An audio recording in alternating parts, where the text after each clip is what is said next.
right, I thought we'd take a look at the internet weather for this week of April 19th, 2021. Nothing, super surprising that we hadn't seen previously, but I'm going to cover a couple of ports that we've seen some activity on and some scanning on, and we'll take a look at what's going on there. This is the most probed ports, so by volume, what ports are getting the most scanning, not necessarily how many people are scanning it or how many individual devices are, but just sheer volume of scan probe activity. So we have a lot of ones that we talk about all the time. Telnet 23 TCP, you've got RDP protocol, which is 3389 SSH. So 6379, we're going to take a closer look at in another slide upcoming.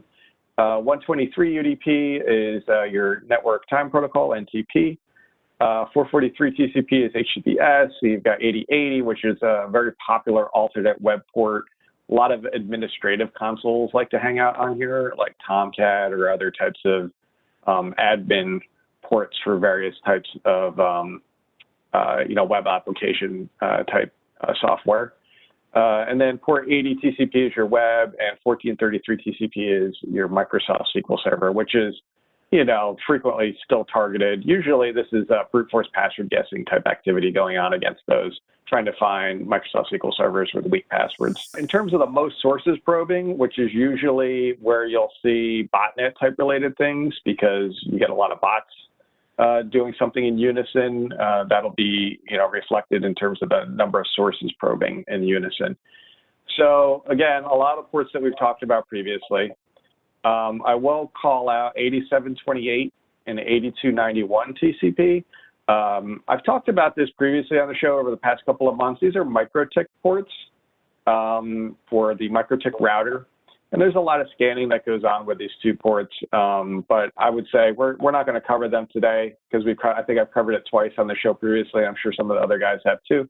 So I would just go back and take a look at those previous episodes if you're looking for more detail on that and what's going on there. But basically, there's a lot of vulnerabilities on these routers and over the years, and people are still scanning for them, trying to see if they can find ones that are out there that they can compromise. We will take a look at 5555 TCP also, which is the Android debug bridge.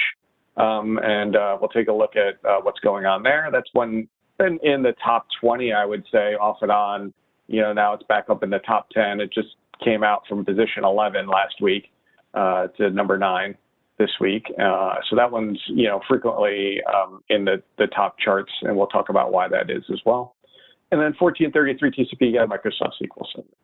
So let's jump into the first port, which is 6379 TCP, which is the Redis. It's kind of a database server. I think it's an in-memory kind of database server that's very popular. And we can kind of see this is a 120-day chart. And you can see there's a little bit of an empty gap here where we're missing some data for a period of time there on a day. But it didn't actually go away. It's just a data anomaly there. But you can kind of see that there's this general curve where it's sweeping up and down. And over the past, I would say, month, it looks like about from maybe March 15th timeframe, it started to really kind of uptick in terms of the volume that we're seeing here in general, in terms of the scan flows that we see. These big spikes that you see on a very regular basis are actually, well-known good guy scanning services. I shouldn't even put the good guy in quotes. I don't know why I did that, because they are. So like people like Shodan or Census, which are kind of internet reconnaissance services that scan the entire internet to look for open ports. They will periodically, sweep across, and we'll see them show up doing lots of scanning against, certain address blocks that are in scope for this chart. So that's why you see them on a very regular basis in here. But the other ones that are more down in the noise here, these are probably bad actors doing things, looking for vulnerable devices. So Redis, I have a little bit of write-up on what it is. And it's actually got its own serialization protocol, which is kind of this really weird, goofy protocol that I had never looked at before, where they pass, arguments to it, like how many arguments they're going to pass with a star, and then the length with a $, and then here's the first one, the length with the next one is 6 characters, and and then you get some response back. So that's kind of how it's a very tight, compact protocol that they have for their own type of querying. And when we look in our honeypot, we can actually see some examples of what the bad actors are doing here. So these are just a couple examples where you could see that in most cases, from our honeypot, what we see is them basically trying to do an info. So they're just trying to see, is this a Redis server here? And if so, give me some basic information about it. And then, you know, they might do something more with that information later if it responds back affirmatively. The other things that we see on occasion is we'll actually see some attack attempts where they'll try to set a variable in the Redis server, and you can see that that's what they're kind of doing here. And then you'll see they're actually passing in what looks to be a cron tab entry that will run every 20 minutes on the server. And it basically does a curl where it uses curl to pull a file from this website, which is this file here. And I just caution you, this is real malware. It's a shell script that goes and downloads additional malware. And then it pipes it into shell so that it actually runs. So this is basically a persistence installer. So if it can put this in here, it adds it to the device's cron tab of the Redis server.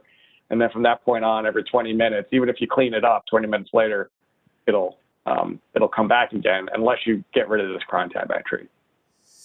When we took a look at this, this is actually the skid map crypto miner Trojan.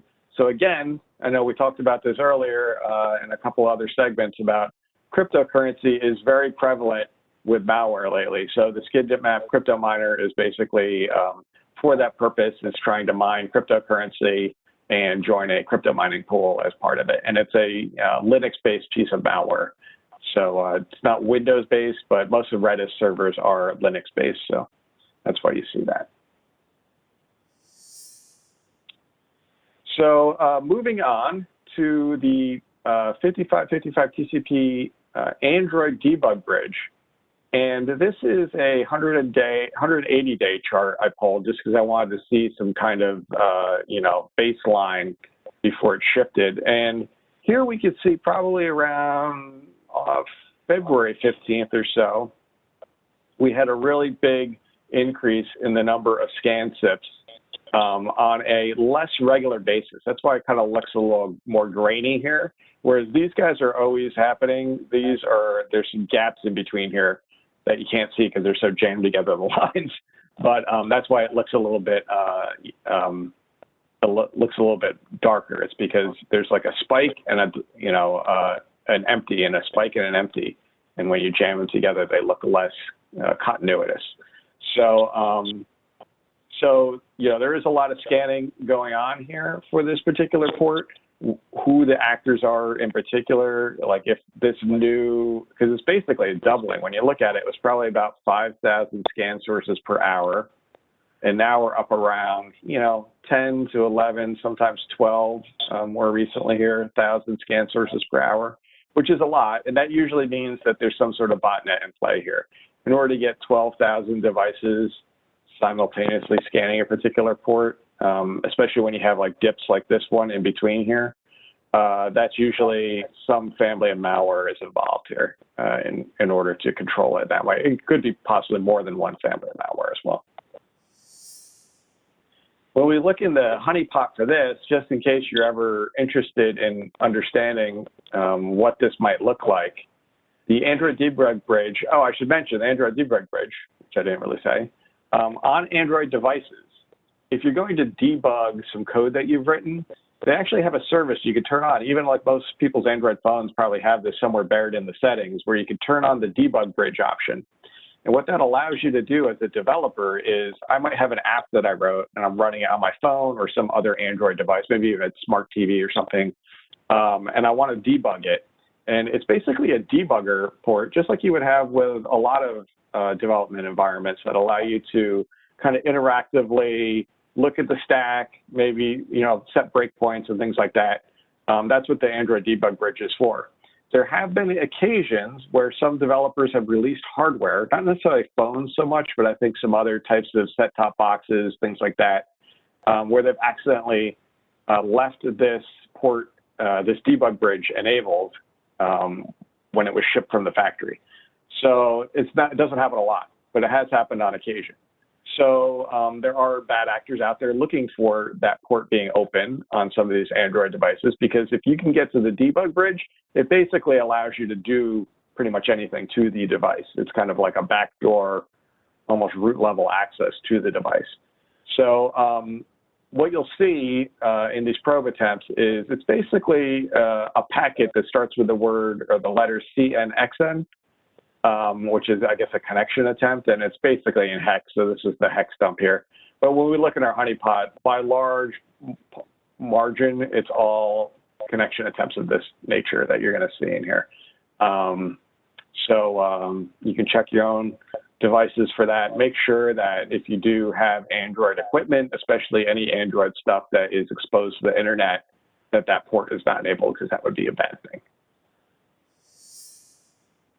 And then the last port I was going to mention is not in the top 10. I think it's in the top 20. It fell down, but I thought it was an interesting trend, because we've talked about it the past couple of months that there was this new port, 2457 UDP, that just automatic, like just all of a sudden showed up out of nowhere. And we're like, what the heck is this? And it is related to a video game called Valheim, which is very popular. I explained on the show previously why it kind of shows up in our scan sources, because of the kind of an artifact of how the Steam client works to, you know, scan for servers that are running the Valheim servers to get, you know, what game is currently running, what's the speed, how many players are on it. So they'll sweep all of them, the Steam client, and it looks like scanning. It basically looks like some sort of bot scanning all of the servers on a particular port, 2457 UDP. But in reality, they're just trying to get, you know, information about the server that's up. Because it was so popular, there's lots of servers out there now. There's also lots of players that were playing. But the thing I find interesting about it is, while it did rise quite a bit here to, you know, some 11,000 scan sources per hour, which is probably 11,000 or so players per hour that we were seeing, you'll notice that is, you know, curtailed quite a bit here. It's kind of the rise and fall of an empire, rise and fall of a video game, I guess. Popularity is what I found interesting here. And, you know, this came out, and, you know, when it came out, it was extremely popular. And I actually found that Steam, which is the game developer for this particular game, has their own charts that show current active players for the game. So I was like, oh, that's interesting. I wonder how that compares with my chart. And you can see that the trend line is very similar. It's not exactly the same, because they're measuring it, you know, obviously they have a lot more accurate data of how many players are playing than we would from our perspective. But you can see a very similar kind of trend line, where it rose to a certain peak around maybe February 22nd, I think, 21st. If we go back here, that's about when we were seeing this spike. Now, maybe a little later. We're about around 23rd, 25th on our chart. And then it, you know, has subsequently dipped down quite a bit here. So just an interesting kind of correlation between two different data sets to say, hey, we're both kind of seeing the same thing, that the popularity is waning a bit here, where, you know, maybe peaked out in their chart of around 500,000 players. You know, I don't know if that's consecutive or what that is, because it doesn't really say here, down to maybe 100,000 or so. So, you know, it's decreased quite a bit.